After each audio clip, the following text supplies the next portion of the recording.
Minha esposa disse, enquanto ajustava o batom no retrovisor, que às vezes sentia que eu era apenas um ensaio geral antes da vida verdadeira dela começar.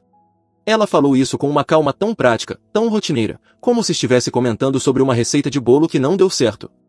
Eu fiquei ali parado, segurando as chaves, sentindo minhas costelas fecharem ao redor do pulmão. Porque não era só o que ela disse. Era a forma como ela não esperou minha reação. Como se a frase fosse antiga na cabeça dela e só agora tivesse escorregado para fora. Havia um leve brilho no canto do olhar dela, não tristeza, não culpa. Era distância. Distância calculada, treinada, confortável. E eu soube, naquele instante, que eu estava prestes a descobrir uma versão da minha vida que eu nunca tinha sido convidado a conhecer. Olá, Reddit. Eu sou o Evan, 36 anos, analista financeiro em Cincinnati, Ohio. Conta descartável porque, se você já viveu aqui, sabe que fofoca viaja mais rápido que Uber em tarifa dinâmica, e alguém do escritório adoraria fazer um PowerPoint com a minha desgraça. O que eu vou contar começou meses antes dessa frase estúpida e aparentemente inofensiva. Começou tão devagar, tão discretamente, que eu mesmo me convenci de que estava só lidando com cansaço, rotina, aquela coisa chata que todo mundo fala que aparece no casamento. A diferença é que, olhando agora, não era cansaço. Era ausência. Era alguém se levantando da mesa emocional e indo embora enquanto você ainda segurava o garfo. A minha esposa, Grace, 34, é fisioterapeuta esportiva. Sempre foi radiante, elétrica, conectada com o mundo, com as pessoas, com o próprio corpo. Ela é daquelas pessoas que entram numa sala e imediatamente reorganizam a energia do ambiente. Eu, ao contrário, sempre fui mais quieto, observador, um daqueles rostos que você reconhece fácil mas que não faz barulho. E por muito tempo achei que essa diferença nos completava. Mas não percebi que, quando ela começou a se afastar, eu também deixei de ser alguém que ela via, me tornei parte da mobília. Tudo começou com horas extras. Um paciente novo. Um atleta lesionado. Um protocolo inesperado. Coisas perfeitamente plausíveis no campo dela. Eu acreditava em tudo. Não porque eu era ingênuo, mas porque eu não imaginava que ela pudesse criar uma teia inteira de desculpas tão convincentes. Ela sempre foi boa com pessoas, boa demais, talvez. Só que, quando você vive com alguém há quase 10 anos, existe uma mudança de textura na presença. O corpo ocupa o mesmo espaço, mas não vibra igual. Os olhos encontram, mas não seguram. O toque aparece, mas desaparece rápido demais. E os detalhes começam a gritar. Grace mudou o perfume. Mudou o padrão do celular, antes ficava em cima da mesa, agora vivia grudado na mão. Mudou o caminho do trabalho, antes me ligava no trajeto, agora precisava pensar. Eu ainda me segurava na versão confortável da realidade, talvez fosse estresse. A clínica dela tinha passado por uma troca de coordenação, talvez alguém estivesse pegando pesado demais nos plantões. Ela andava cansada, ok. Irritada, ok. Mas havia algo diferente, a forma como ela sorria para o telefone. É um tipo de sorriso muito específico. Um que nunca é para você. Eu percebi pela primeira vez 3 meses antes da frase no retrovisor. Ela estava no sofá, pernas cruzadas, camiseta larga, o tipo de noite que sempre foi nossa zona de conforto. Eu estava revisando algumas planilhas para um relatório. De repente, ela largou uma risada leve, curta, quase íntima. Eu olhei por puro reflexo. Ela virou o celular ligeiramente para dentro da coxa. Não completamente escondido, só o suficiente para evitar que eu lesse a tela. E isso, para mim, foi o começo do fim. Porque ninguém esconde o que não precisa ser escondido. Eu tentei não pirar. Juro que tentei. Mas quando você percebe um comportamento que não existia antes, começa a reparar nos padrões. Grace passou a se arrumar mais para dias normais. Passou a responder mensagens rápido demais para alguém que dizia estar exausta. Passou a defender alguém na clínica com uma paixão que não combinava com o profissionalismo que ela sempre exibiu. Esse alguém tinha nome. Tyler. Eu já tinha ouvido falar dele. Fisioterapeuta como ela, recém-contratado, desses caras de sorriso fácil, corpo de atleta, energia de labrador hiperativo. Eu não tinha ciúmes. Pelo contrário, fiquei feliz que ela tivesse colegas legais. Mas de repente ele virou um nome recorrente demais. Tyler disse isso. Tyler é tão engraçado. Tyler é muito dedicado. E o pior, ela falava sobre ele como se estivesse lembrando do sabor de alguma coisa que não queria admitir que gostava. Os turnos começaram a se estender. Um dia ela chegou em casa às 11 da noite, dizendo que tinha precisado ajudar Tyler com uma sessão emergencial em um atleta que torceu o tornozelo no final do treino. Só que 2 dias depois, conversando casualmente com um colega dela num churrasco, descobri que a clínica deles fecha às 8. Sempre. Eu não confrontei. Ela esperava isso de mim, que eu perguntasse, que eu me defendesse, que eu reagisse. E eu não dei a ela nada disso. Eu só observei. É estranho como o silêncio pode ser mais poderoso do que qualquer briga. Grace começou a parecer quase desconfortável com o meu comportamento calmo. Eu estava tão quieto, tão atento, que ela se tornou ruidosa demais. Justificativas longas, detalhes em excesso, risadinhas altas demais, tudo indicava que ela tentava preencher o espaço onde a mentira tremia. Até que veio o verdadeiro golpe. Ela marcou um congresso profissional de 3 dias em Cleveland. Eu até incentivei. Vai ser bom pra você, amor. Ela sorriu, mas não daquele jeito natural. Sorriu como quem acabou de ganhar uma permissão que não deveria ter recebido. E foi durante esse congresso que algo concreto finalmente apareceu. Porque Grace cometeu o erro que todo traidor comete quando se sente confortável, relaxou demais. Ela esqueceu o tablet em casa. O tablet sincronizava automaticamente o e-mail profissional dela. E, às 14h17 do primeiro dia, chegou uma confirmação de reserva de hotel. Para 2 pessoas. Em um quarto só.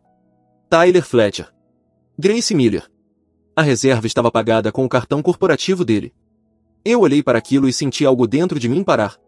Não que eu não soubesse. Eu já sabia. O corpo sabe antes da mente. O silêncio vem antes da prova. Mas ver ali, preto no branco, com nomes completos e horários, tirou o véu de qualquer esperança idiota. E a pior parte? Eu não chorei. Não gritei. Não quebrei nada. Eu só senti um tipo de calma. Uma calma gelada, milimétrica. A calmaria antes de uma decisão, não uma explosão. A mensagem seguinte, sincronizada do celular dela, veio às 23h42. Saudade já. Saí do banho agora. Te espero. E então, o que eu nunca esperava. Uma foto. Nada explícito demais, mas íntimo o suficiente para qualquer idiota entender o contexto. Eu encarei aquela foto por alguns segundos, não porque eu não entendia o que estava vendo, mas porque meus olhos pareciam precisar de tempo para aceitar aquilo como parte da minha própria vida. Era como assistir a um documentário sobre outra pessoa, outro casamento, outro fracasso.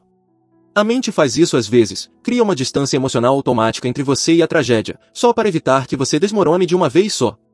E naquele momento, por mais estranho que pareça, eu não senti a explosão tradicional que a maioria esperaria. Senti clareza.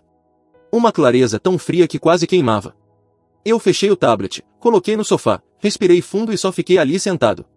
O silêncio da casa era quase uma entidade. A sala parecia maior, o ar mais pesado, como se o espaço estivesse reagindo comigo. A parte mais irônica é que, nos últimos meses, eu havia me sentido invisível dentro deste mesmo apartamento. Mas agora, com aquela confirmação digital da vida paralela dela, era como se tudo tivesse ficado nítido demais. Eu não dormi naquela noite. Não por desespero, por estratégia. Eu precisava pensar. Precisava entender qual era meu papel naquele momento. Precisava observar, como vinha fazendo. Eu não podia me dar ao luxo de cometer erros, de agir por impulso. A traição dela já era um fato, agora, a forma como eu responderia definiria tudo. Na manhã seguinte, Grace me mandou uma mensagem cedo. Bom dia! Palestras longas hoje. Te amo, coração vermelho. Eu li aquilo com um quase sorriso. A ousadia. A convicção. A naturalidade com que ela mentia. O nível de conforto, de familiaridade, de prática. Fiquei olhando para o celular por uns segundos, pensando se deveria responder. Não respondi. Era cedo demais para qualquer reação, inclusive para o silêncio significativo. Eu não podia demonstrar nada ainda. Era como estar jogando xadrez com alguém que não percebeu que deixou o rei exposto. Fui trabalhar como se nada tivesse acontecido. A rotina foi quase terapêutica. O escritório era barulhento, gente indo e vindo, planilhas, relatórios, reuniões. E, pela primeira vez em meses, eu me senti estável. Não feliz, mas estável. Como se finalmente tivesse recuperado uma parte de mim que tinha desaparecido quando o casamento virou esse teatro silencioso. No segundo dia do congresso, a máscara dela começou a rachar. Grace me ligou no horário de almoço. Um número piscando na tela. Eu deixei tocar até cair. Depois veio um áudio. Amor, está tudo bem? Você está estranho. Me manda mensagem quando puder. Aquela preocupação artificial não me irritou. Pelo contrário, serviu para confirmar que o roteiro dela dependia da minha previsibilidade. Eu sempre respondia. Sempre atendia. Sempre estava disponível. Sempre era compreensivo, paciente, estável. E, pela primeira vez, eu estava dando a ela exatamente o oposto disso, não como vingança, mas como espelho. À noite, recebi outra mensagem sincronizada via tablet. Volto amanhã cedo. Quero te ver. Não havia menção ao tal congresso. Nem uma foto do local, nem um comentário sobre palestra, nem nada. A mentira era preguiçosa. Isso foi o que mais me chamou a atenção. Não era uma traição elaborada, inteligente, construída. Era uma traição confortável. Desleixada. Sustentada pelo tipo de confiança que só existe quando o traidor acredita que nunca será pego. Ela chegou no dia seguinte por volta das 9:30 da manhã. Eu estava sentado na mesa da cozinha, tomando café como se nada tivesse mudado no eixo da terra. Ela entrou pela porta com uma energia artificial que eu reconheci imediatamente, entusiasmo ensaiado. Se aproximou, me deu um beijo rápido no rosto e sorriu. O sorriso parecia treinado. A respiração dela estava levemente acelerada. E eu nunca tinha reparado antes como ela evitava me encarar diretamente quando mentia. Como foi o congresso? Perguntei, olhando para o jornal como se fosse apenas curiosidade casual. Cansativo, ela respondeu rápido demais. Muitas palestras técnicas. Você sabe, né?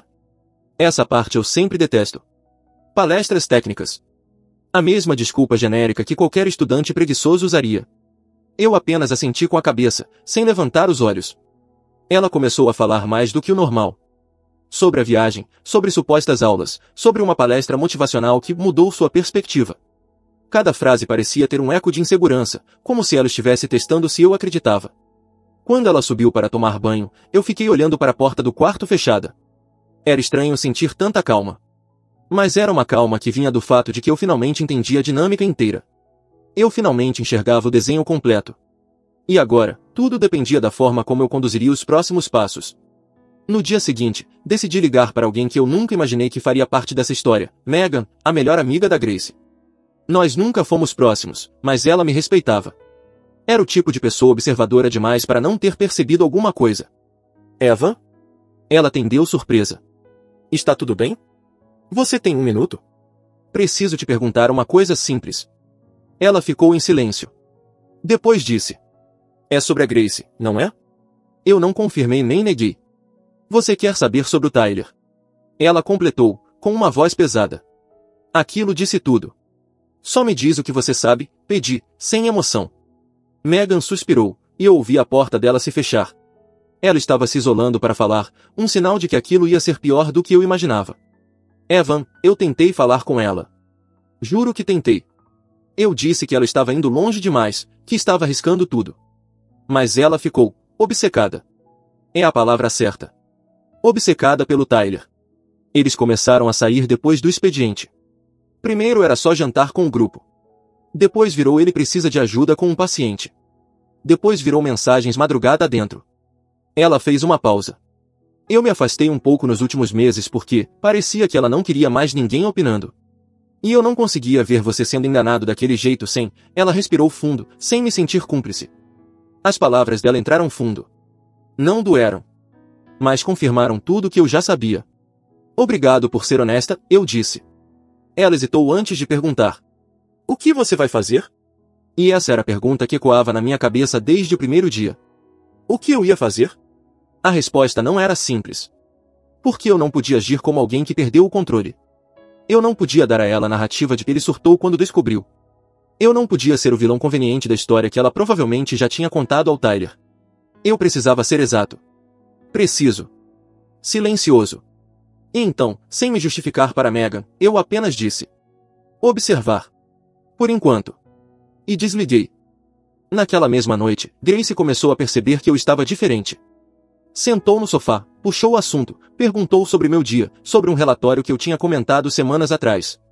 Era uma tentativa clara de aproximação, não por saudade, mas por medo. Ela estava tentando sentir onde eu estava emocionalmente. Se eu já tinha percebido. Se eu estava estranhando alguma coisa. Eu permaneci no terreno neutro mais desconfortável possível para alguém como ela. O terreno onde nada reage. E foi assim que, sem querer, ela cometeu o segundo grande erro. Ela pediu meu laptop emprestado. Meu tablet está descarregado. Posso usar o seu só para imprimir umas coisas? Eu olhei para ela. Apenas alguns segundos. E percebi que, naquele olhar, estava toda a minha resposta. Claro. Vai em frente. Ela pegou. Abriu. E, sem perceber, abriu exatamente a porta que eu precisava. Porque, quando ela acessou o e-mail dela pelo meu computador, ela deixou a conta conectada. E, naquela noite, quando ela dormiu de costas para mim, respirando tranquila como se tivesse a vida inteira sob controle, eu sentei na sala escura. Abri o e-mail dela. E vi tudo. Eu fiquei sentado ali, na penumbra da sala, encarando a luz fria do monitor enquanto o e-mail dela abria, sincronizando lentamente. A casa estava tão silenciosa que dava para ouvir o tic-tac suave do relógio na parede. Era um som que eu já tinha ouvido milhares de vezes, mas naquela noite parecia marcado, quase cerimonial.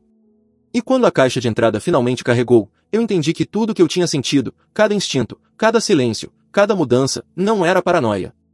Era lucidez. O primeiro e-mail que vi não era nada demais. Uma troca de mensagens sobre escalas na clínica, banal, formal. Mas eu não estava procurando formalidade. Eu estava procurando a zona cinzenta. E não demorou. Havia uma pasta chamada Drafts com 23 rascunhos salvos. A maioria deles eram textos curtos, apagados, mensagens que ela claramente nunca enviou. Mas a intenção estava ali. Palavras começadas e interrompidas. Algumas dizendo precisamos conversar, outras dizendo não posso mais mentir. Uma delas, meio escrita, dizia claramente: eu acho que ele sabe. Meu nome nunca aparecia. Ele era suficiente. Rolei mais. Passei para a pasta enviados. Ali, o chão realmente abriu. Mensagens para o Tyler que iam de profissionais a vulgares em uma linha de rolagem. Conversas de madrugada. Fotos que ela certamente nunca imaginaria que eu veria. Confissões. Planos. Pequenos flertes virando convites. Convites virando encontros. Encontros virando rotina. E mais do que o teor das mensagens, o que realmente me atingiu foi a narrativa que ela tinha criado nos últimos meses. Grace reescreveu nossa vida inteira para esse cara. Uma versão em que eu era frio demais, distraído demais, desmotivado demais, parado demais. Uma versão conveniente dela mesma como uma esposa solitária que carregava o casamento nas costas. Uma versão em que ela estava quase se vitimizando para justificar o desejo por outro homem. Era quase cômico, se não fosse tão triste. A vida paralela dela estava inteira ali, desenhada em palavras que nunca foram destinadas a mim. Mas havia algo ainda mais inquietante. Eu encontrei um e-mail do Tyler, enviado 3 semanas antes, que dizia: você já conversou com ele sobre a separação? Isso não pode continuar desse jeito. Não quero ficar te vendo esconder o celular como uma adolescente. E a resposta dela: ainda não. Ele anda desligado, acho que vai ser mais fácil do que eu pensei. Aquilo não doeu. E isso foi o que mais me surpreendeu. Não havia dor. Não havia colapso. Não havia desespero. Havia apenas a confirmação final daquilo que eu já tinha entendido no momento em que vi a reserva do hotel. Nós dois estávamos vivendo realidades diferentes há muito tempo. A diferença é que eu estava tentando salvar a minha. Ela, não. Passei mais de 2 horas lendo tudo. Não por obsessão, por compreensão. Eu precisava saber exatamente que tipo de pessoa estava dormindo no meu quarto. Que tipo de casamento eu estava prestes a encerrar. Que tipo de narrativa ela já tinha em mente caso as coisas explodissem. E, quando fechei o computador, já era quase 4 da manhã. Grace continuava dormindo profundamente, virada para o lado, abraçando o travesseiro como sempre fez. Uma imagem doméstica, quase inocente, mas agora tão desconectada da realidade que parecia uma fotografia falsificada. Voltei para a cama e deitei ao lado dela, mas não toquei. Não cheguei perto. Só fiquei olhando a escuridão do teto, esperando o amanhecer chegar, porque o próximo passo exigia precisão. E eu não podia tomar decisões cansado. No dia seguinte, eu acordei antes dela, algo que raramente acontecia. Fiz café, tomei banho, vesti minha melhor camisa. Eu não queria parecer derrotado. Nem abalado. Nem agressivo. Eu queria parecer neutro, equilibrado, completamente intacto. Quando ela desceu para a cozinha, encontrou seu café já servido. Uau, ela disse, sorrindo. Que surpresa boa. Era a mesma Grace de sempre. Ou pelo menos a versão encenada dela. Estava fresca, arrumada, com uma energia que só aparece em quem está apaixonada por outra pessoa e não precisa se esforçar pelo próprio casamento. Temos que conversar depois, ela disse, pegando a caneca. Hoje à noite, talvez? Aquela frase soou ensaiada. Ela já tinha escrito rascunhos disso nos e-mails. Era óbvio que estava tomando coragem para iniciar o discurso da separação, mas queria fazer isso em terreno onde pudesse controlar a narrativa. Eu apenas assenti. Saí para o trabalho com uma calma tão absoluta que eu mesmo me assustei. Não era raiva. Era clareza. Eu tinha nas mãos provas, contexto, compreensão emocional e racional. Ela tinha apenas uma história mal costurada pronta para usar caso precisasse ser a protagonista da própria tragédia inventada. Durante o expediente, decidi ligar para um advogado. Um contato antigo indicado por um colega do financeiro que havia passado por um divórcio complicado 2 anos atrás. Expliquei a situação com a objetividade de quem está discutindo orçamento, não o fim de um casamento. Ele ouviu tudo em silêncio. Você tem provas? Ele perguntou. Sim. Boas provas? Mensagens explícitas. Reservas de hotel. Conversas planejando a separação. E-mails profissionais. Cronologia consistente. Houvesse um juiz dentro do telefone, teria balançado a cabeça em aprovação. Isso é sólido, Evan, ele respondeu. Mais do que a maioria das pessoas tem quando descobre uma traição. Isso te dá cartas na mesa. Agora, o mais importante é, você não deve confrontá-la ainda. Você precisa agir antes dela entender que você sabe. Assim você evita manipulações, mudanças de narrativa, chantagens emocionais e destruição de provas. Eu sabia disso instintivamente. Mas ouvir de um advogado me deu a confirmação final. O que eu faço agora? Perguntei. Primeiro, abra uma conta separada. Mova seu salário para lá. Segundo, reúna tudo que for documento conjunto. Terceiro, esteja pronto para sair de casa ou para que ela saia, depende de quem estiver no nome do contrato. Quarto, esteja preparado emocionalmente. A traição dela já aconteceu. Agora o que vem é a reação dela. E quando o traidor é pego, raramente reage com dignidade. Ele estava certo. Profundamente certo. Voltei para casa naquele dia com a mesma expressão neutra. Grace estava no sofá, mexendo no celular, e rapidamente virou a tela quando me viu entrar. Não comentou o que queria conversar. Acho que estava esperando o momento ideal, talvez depois do jantar, talvez antes de dormir, talvez quando estivesse emocionalmente confortável o suficiente para me descartar com frases genéricas sobre crescimento pessoal e caminhos diferentes. O momento ideal nunca veio. Por que eu decidi não dar a ela a chance de escolher o cenário da própria confissão? No fim da noite, quando ela foi escovar os dentes, eu sentei na sala e apaguei todas as luzes. Só deixei o abajur ligado, criando aquele clima silencioso e quase teatral, mas não para dramatizar. Para observar. Ela voltou, viu a sala escura e franziu a testa. Você tá bem? Eu apenas a encarei, sem expressão. E naquele instante, algo no rosto dela mudou. Uma sombra de insegurança cruzou os olhos. Ela sentiu. Ela não sabia explicar, mas sentiu. A intuição dela encontrou a minha. Evan. Ela insistiu. Eu levantei. Passei por ela sem tocar. Peguei minha carteira e chaves. Preciso sair um pouco, murmurei. E fui. Eu não tinha para onde ir naquela noite. Dirigi sem direção, pelas ruas vazias, cruzando semáforos que piscavam amarelo, ouvindo apenas o som do motor e da minha própria respiração. Eu precisava daquele espaço mental. Needed to let the silence expand. Porque a parte mais importante ainda não tinha acontecido. Não o confronto.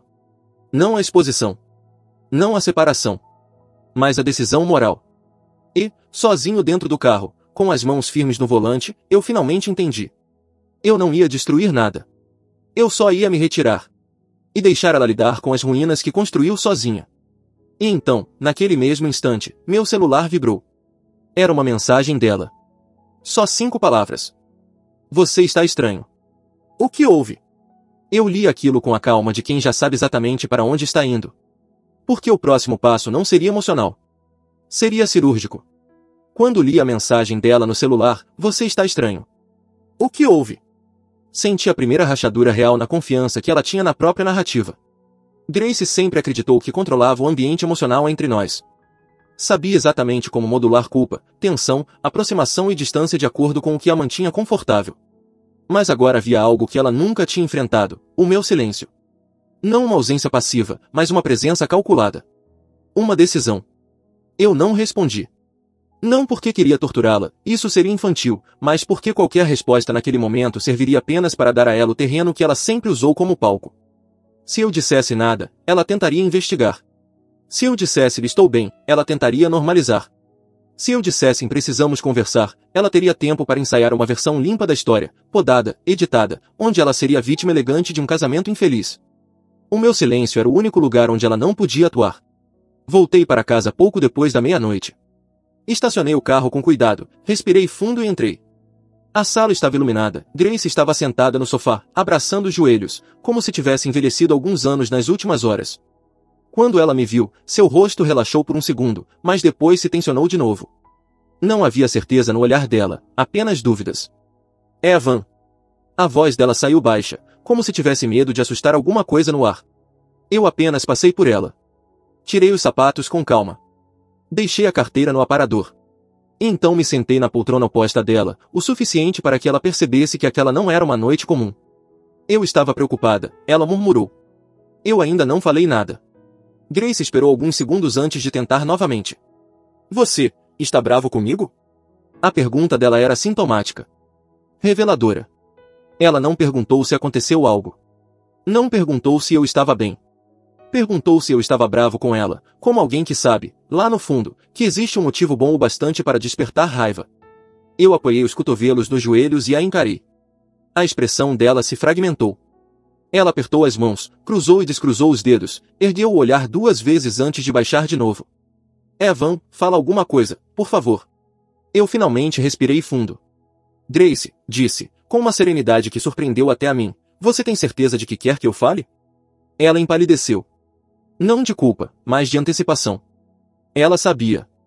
Não o quanto eu sabia, mas sabia que existia algo ali que ela não podia controlar. Eu não sei do que você está falando. A frase veio fraca. Tremida. Era quase um pedido para que eu duvidasse das minhas próprias conclusões. Mas eu não estava ali para confrontá-la com gritos, acusações ou um dossiê emocional. Isso só alimentaria a narrativa dela. Na verdade, eu não precisava confrontá-la. Eu já tinha tomado minha decisão. Não importa mais, respondi. Não precisa me explicar nada. Ela piscou, confusa. Esse era o golpe que ela não esperava. Grace esperava a explosão, a discussão, a briga. Aquelas cenas caóticas que permitem ao traidor assumir o papel de mártir. Mas não havia nada disso em mim. Como assim não importa mais? Ela perguntou, agora com a voz mais aguda. Evan, por favor, você está me assustando. Eu me levantei devagar, como quem encerra uma conversa que nunca começou. Fui até o aparador, peguei meu telefone e minha pasta com documentos e coloquei em cima da mesa de centro. Eu já falei com um advogado, disse com calma. O resto é procedimento. Ela ergueu o rosto tão rápido que o cabelo dela balançou. O quê? Evan, do que você está falando? Eu sentei novamente, mas sem encará-la desta vez. Olhei para o chão, respirando com a serenidade de quem está finalmente colocando o próprio nome na própria vida novamente. Eu sei sobre o Tyler. A frase saiu limpa. Sem raiva. Sem grito. Sem teatralidade. Foi a verdade mais silenciosa que eu já falei na vida. Grace ficou congelada. Primeiro, o olhar dela se esvaziou. Depois, ela inspirou fundo, tentando recalcular o caminho emocional que deveria seguir. A boca dela abriu 2 vezes antes de finalmente formar palavras. Evan, eu posso explicar. Eu sei que você pode, respondi. Mas não precisa. Ela ficou olhando para mim como se estivesse caindo de um prédio e procurando onde apoiar o pé.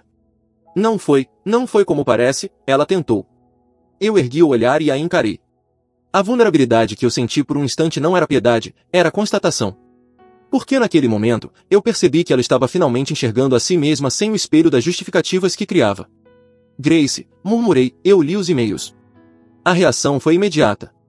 Seu rosto perdeu a cor, os ombros caíram, e ela apoiou a mão na boca, como se aquilo pudesse impedir a verdade de escapar. Ela começou, mas não terminou. Ela se levantou, deu alguns passos, voltou, se sentou, levantou de novo. Era uma pessoa tentando se encaixar numa narrativa que não existia mais. E o silêncio entre nós era tão espesso que eu quase podia ouvir os pensamentos dela se chocando uns contra os outros. Você não deveria ter mexido nisso, ela disse, por fim. A frase me atravessou não por seu conteúdo, mas por aquilo que revelava. Mesmo ali, exposta, ela ainda tentava transformar a situação em uma violação minha, e não uma traição dela. Eu apenas balancei a cabeça. Não importa. Já está feito. Ela ficou em pé, respirando rápido, como alguém procurando oxigênio em altitude. Caminhou até mim e tentou tocar meu braço, mas eu recuei instintivamente, não por nojo, mas porque aquele toque não fazia mais parte da minha vida. Evan, por favor, ela sussurrou. Eu errei. Eu sei que errei. Mas a gente pode consertar. Você é a pessoa mais estável que eu já tive. Eu me perdi. Foi um erro. Eu estava confusa. Eu a olhei longamente, e o mais triste é que parte do que ela estava dizendo era verdade. Não no sentido de desculpa, mas no sentido humano. Pessoas se perdem. Pessoas confundem desejo com ruptura. Pessoas romantizam quem nunca foi opção real. Mas nada disso anulava o fato central: ela não estava arrependida do que fez. Ela estava arrependida de ter sido descoberta. Eu não estou com raiva de você, Grace, murmurei. De verdade. Ela pareceu confusa com isso. Perdida. Então, por que você está fazendo isso? Eu respirei fundo. Porque eu não quero mais viver uma vida onde eu preciso competir com a sua ausência. Ela engoliu seco. O olhar dela vacilou. Ela entendeu. E essa foi a primeira vez, em meses, que Grace não tentou atuar. Ela só sentou. E chorou em silêncio. Eu não fui até ela. Não toquei. Não consolei. Não por crueldade, por respeito a mim mesmo. No dia seguinte, ela saiu da casa para ficar temporariamente na casa da irmã enquanto as coisas se resolviam. Não houve briga. Não houve discurso. Não houve cena. Apenas malas arrumadas devagar e uma porta que se fechou com mais fragilidade do que eu esperava. E eu fiquei ali, na sala vazia, respirando um ar que finalmente me pertencia de novo. Não havia vitória. Não havia glória. Havia apenas equilíbrio. Eu devolvi à vida o peso que ela tinha me tirado. E, pela primeira vez em muito tempo, isso foi suficiente. Obrigado por ler, Reddit.